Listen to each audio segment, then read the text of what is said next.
নমস্কার বন্ধুরা, কেমন আছেন সবাই? মাই স্টোরি মাই ব্লগ চ্যানেলের আরও একটি নতুন ভিডিওতে আপনাদের সবাইকে স্বাগত।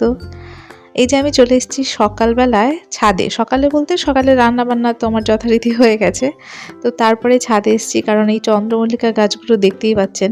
যখন ফুল ফুটছিল তখন কত সুন্দর লাগছিল, আর এখন একদম শুকনো হয়ে গেছে। তো হাজব্যান্ডই এগুলোকে আবার পরিষ্কার করবে, গাছগুলো তুলবে, মাটিগুলো আবার ঢেলে নতুন করে তৈরি করবে। তো সেটা কতদিনে করবে জানি না, কিন্তু এইভাবে শুকনো অবস্থায় দেখতে আর ভাল লাগছিল না। তো ভাবলাম যে এগুলোকে একটু সাইড করে রেখে দিই। আর যেহেতু শুকনো পাতা শুকনো ফুল ছাদের মধ্যে পড়েছে অনেক, তো একটু ঝাড়ঝাঁটা দিয়ে ছাদটাকে একটু পরিষ্কার করি। তো ওই জন্যই সকাল থেকেই যে কাজে লেগে পড়েছি। একটা একটা গাছকে সরিয়ে সরিয়ে এক কর্নারে রাখছি। তো তারপরে ছাদটা পরিষ্কার করে নেব ভালো করে। আর দেখতে পাচ্ছেন কেমন হাওয়া হচ্ছে, ঝোড়ো হাওয়া, প্রচণ্ড বেগে ঝোড়ো হাওয়া হচ্ছে। তো যদিও ছাদ ঝাড় দিয়ে আমি আজকে খুব একটা আরাম পাচ্ছিলাম না, কারণ হাওয়া হলে একদিক থেকে ঝাড় দিলে কি হয়, অন্যদিকে আবার পাতাগুলো চলে যায়। তো খুব কষ্ট করেই পরিষ্কার করতে হয়েছে। এই জায়গাটা ত্রিপল টানানো কেন? এই জায়গাটা হচ্ছে এই চন্দ্রমল্লিকা গাছের জন্যই ওপরে ওই শেড দেওয়া হয়েছিল টেম্পোরারি ভাবে। কারণ চন্দ্রমল্লিকা কিন্তু খুব বেশি রোদ পেলে নষ্ট হয়ে যায়। তো ওই জন্যই ছায়া ছায়া রাখার জন্যই করা হয়েছিল। তো এতে একটু সুবিধাও হয়েছে। আমরাও কিন্তু এখানে একটু বসতে পারি। এখন যেহেতু রোদে খুব বেশি সময় থাকা যাচ্ছে না, তো এখানে ছায়াতে একটু সব বা পাটি পেতে বসে কিছুক্ষণ সময় কাটানো যায়। আর এইদিকে দেখুন ওই টবের পেছন দিকে হাওয়াতে হাওয়াতে সব একদম ফুল শুকিয়ে শুকিয়ে এইদিকে চলে এসছে। এই বেশিরভাগ ফুলই এসছে কাগজ ফুল। কাগজ ফুলের গাছ রয়েছে অন্যদিকে, অথচ হাওয়াতে সব এইদিকে নিয়ে এসেছে। তো এখন আমি এই টবগুলো সরিয়ে সরিয়ে জায়গাটা একটু পরিষ্কার করে নেব। তো তার সঙ্গে সঙ্গে চলুন আপনাদের সঙ্গে একটু গল্প করি। অনেক দিন যাবত আপনাদের সঙ্গে সেরকমভাবে গল্প করা হয় না। নানা রকম কথা যেগুলো বলি সেগুলো বলা হয় না। তো আমি নিজেই সেগুলো মিস করি। ওই জন্য ভাবলাম যে আজকে কাজ করছি এদিকে যখন, তখন আপনাদের সঙ্গে একটু কথা বলি।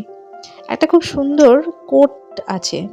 সেটা হচ্ছে, আপনারা হয়তো শুনে থাকবেন যে, ভালোবাসার ভিখারি হয়ো না, ভালোবাসার চিকিৎসক হও। কথাটা হয়তো অনেকে শুনেছেন, আবার নাও শুনে থাকতে পারেন, কিন্তু কথাটা খুবই মূল্যবান। কারণ আমরা সবাই ভালোবাসার ভিখারি হতে চাই। সবসময় আমাদের এক্সপেকটেশন থাকে অন্যের কাছ থেকে, যে সবাই আমাদেরকে ভালোবাসবে, সবাই আমাদেরকে স্নেহ করবে, কেন আমাকে ভালোবাসছে না, বা কেন আমাকে মর্যাদা দিচ্ছে না, কেন আমাকে আদর সম্মান করছে না, এই ধরনের চাহিদাগুলো থাকে। তো এই চাহিদা হচ্ছে একজন ভিখারির চাহিদা। হাত পেতে বসে থাকা, কখন অন্যে ভালোবাসা দেবে, কখন অন্যে সম্মান দেবে, কখন অন্যে মূল্য দেবে, সেই আশায় আশায় হাত পেতে বসে থাকা।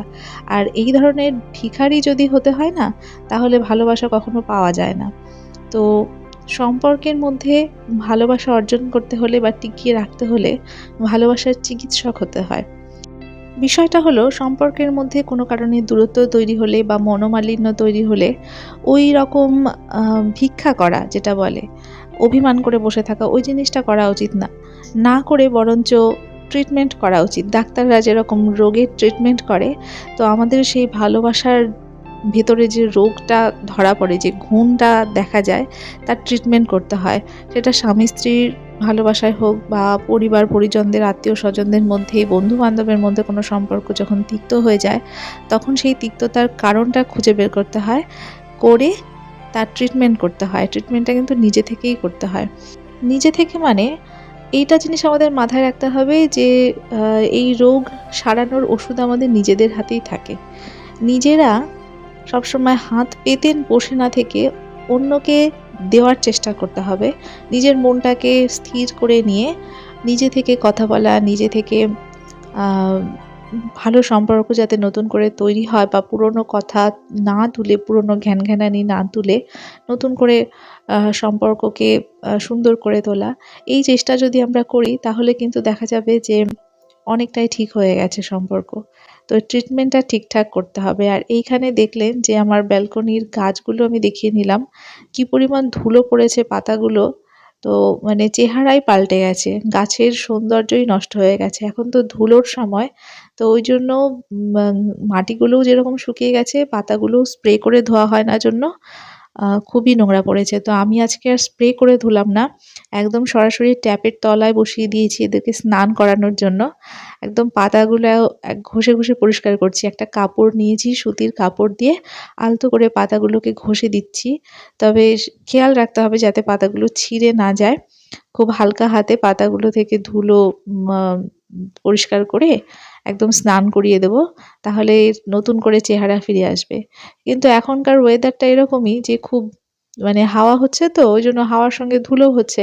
যার জন্য গাছগুলোতে এরকম ধুলো পড়ে যাচ্ছে।